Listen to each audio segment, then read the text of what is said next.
We're now entering the third week since the death of George Floyd in Minneapolis, and it looks like these protests haven't run out of steam. Sean Tavinsky reporting for us. There is some extremely promising news today that's coming out of Russia that might save tens of thousands of lives. Let me explain it to you this way. See, when patients get really sick from COVID-19, and in some cases actually die, it's not really COVID-19 that's killing them. It's because their lungs simply don't work anymore. And in most cases, they really cannot breathe. This is described as a weird and unexplainable storm that takes over the body. In fact, there's a name for it. It's called the cytokine storm. Today, scientists working for a company in Russia have apparently come up with a medication that prevents that from happening. Here with more on the story is RT correspondent Natasha Sweet. One shot can mean the difference between going into the emergency room or having a swift recovery from the coronavirus. Russian scientists have registered a new drug that may help to alleviate the harshest complications caused by COVID-19, including lung failure. Levlimab is now the second medication to receive state approval, giving doctors more options when it comes to tackling the virus. Researchers behind the drug say they're ahead of schedule, as it's already been going through clinical testing for 2.5 years. This drug was originally designed to treat rheumatoid arthritis, but observing how our colleagues were ignoring similar drugs to treat COVID-19, we also urgently began clinical studies and have achieved, I believe, a very good result. Developers say no side effects have been found during their studies, and they're hoping to make this available in hospitals as early as July. The president will do whatever is necessary to protect America's streets. He has made that clear, and he has several tools. That is one of them, sending in the National Guard. He does have the ability to federalize the National Guard should he choose to do that. But I would note, and I'm very glad you brought up New York, the very clear-cut cases of D.C. and New York.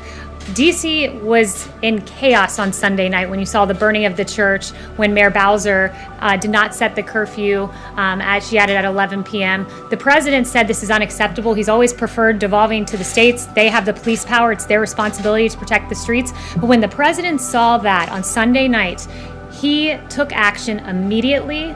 He surged the National Guard, encouraged states to accept their National Guard. He went on and on with several various actions. He gave a very powerful speech saying, if you don't act, I will. He noted that the military would be on hand should it be necessary. His bold action, his swift action, made D.C. a much different story Monday night. And contrasting the images of D.C. on Monday night and New York on Monday night, where there was rampant looting, where we saw Macy's department store looted, Coach store looted, violence in the streets. New York acted in a way that was inappropriate. They didn't deploy the National Guard. They set an 11 p.m. curfew, even after they saw the disastrous results of Mayor Bowser's 11 p.m. curfew. And the president said, I will call Antifa a domestic terrorist group. What was New York doing? New York was arresting people on burglary charges and then releasing 500 individuals after they had arrested them. So the weak-kneed policies of New York stand in stark contrast to the law and order policies of this president that has succeeded in securing this city, as we've seen the last two nights.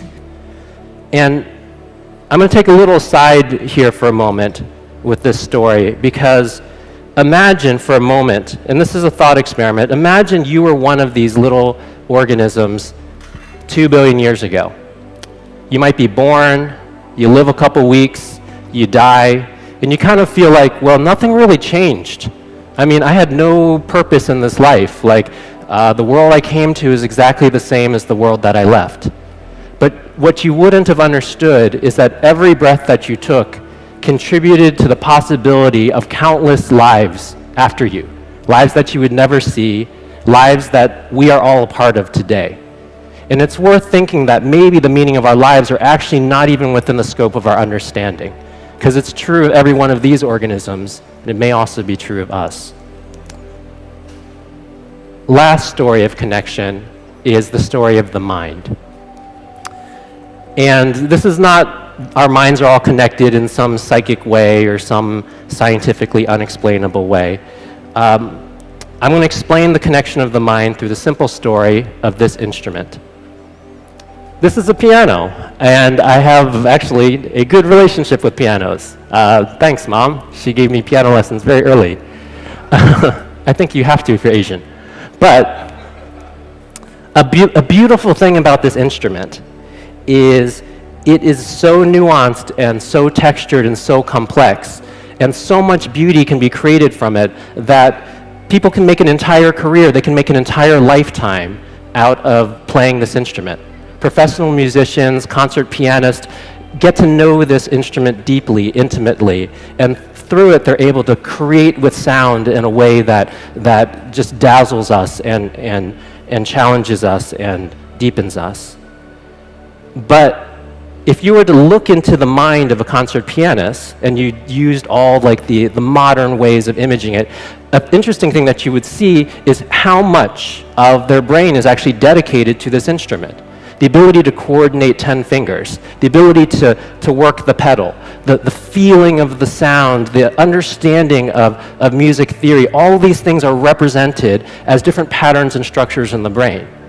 And now that you have that thought in your mind, recognize that this beautiful pattern and structure of thought in the brain was not possible even just a couple hundred years ago, because the piano was not invented until the year 1700. This beautiful pattern of thought in the brain didn't exist 5,000 years ago. And in this way, the skill of the piano, the relationship to the piano, the beauty that comes from it was not a thinkable thought until very, very recently in human history. And the invention of the piano itself was not an independent thought. It required a depth of mechanical engineering. It required the history of stringed instruments. It required so many patterns and structures of thought that led to the possibility of its invention and then the possibility of the mastery of its play. And it leads me to a concept I'd like to share with you guys, which I call the palette of being. Because all of us are born into this life having available to us the experiences of humanity that has come so far. And we typically are only able to paint with the patterns of thought and the ways of being that existed before. So if the piano and the way of playing it is a way of being, this is a way of being that didn't exist for people 5,000 years ago. It was a color in the palette of being that you couldn't paint with. Nowadays, if you're born, you can actually learn this skill. Nowadays, if you're born, you can learn to be a computer scientist, another color that was not available just a couple hundred years ago. And our lives are really beautiful for the following reason. We're born into this life. We have the ability to go make this unique painting with the colors of being that are around us at the point of our birth. But in the process of life, we also have the unique opportunity to create a new color. And that might come from the invention of a new thing, a self-driving car, a piano, a computer. It might come from the way that you express yourself as a human being. It might come from a piece of artwork that you create. Each one of these ways of being, these things that we put out into the world through the creative process of mixing together all the other things that existed at the point that we were born, allow us to expand the palette of being for all of society after us. And this leads me to a very simple way to go frame everything that we've talked about today. Because I think a lot of us understand that we exist in this kind of marvelous universe, but we think about this universe as we're this tiny, unimportant thing. That there's this massive physical universe, and inside of it, there's the biosphere, and inside of that, that's society, and inside of us, well, we're just one person out of 7 billion people, and how can we matter? And we think about this as like a container relationship where all the goodness comes from the outside to the inside, and there's nothing really special about us. But the palette of being says the opposite. It says that the way that we are in our lives, the way that we affect our friends and our family, begin to change the way that they are able to paint in the future, begins to change the way that communities then affect society, the way that society could then affect its relationship to the biosphere, and the way that the biosphere could then affect the physical planet and the universe itself. And if it's a possible thing for cyanobacteria to completely transform the physical environment of our planet, it is absolutely a possible thing for us to do the same thing. And it leads to a really important question for the way that we're going to do that, the manner in which we're going to do that. Because we've been given this amazing gift of consciousness. And because of this gift, we have the ability to deeply understand our connectedness in the way that we haven't seen other animals having the opportunity to do so. And because we can deeply understand our connectedness, we're the ones that have the decision on how we're going to go use that knowledge, how we're going to go use it to build our societies and to shape our lives.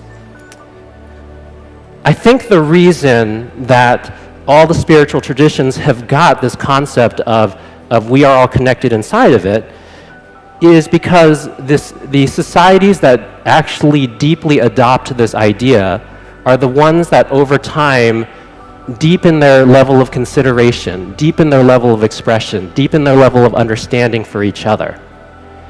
And this is the reason that this idea pops up over and over at the core of spiritual traditions. And I hope through this talk you see that the reason that it appears at the core of science is it's actually something that is just literally true of the physical universe at every single level of organization and every single manifestation of matter, energy, and life.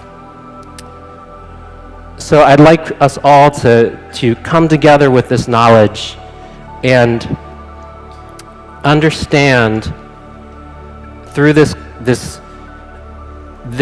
truth about how the universe is, that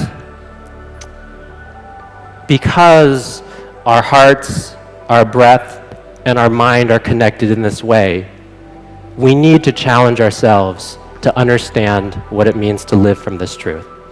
Thank you.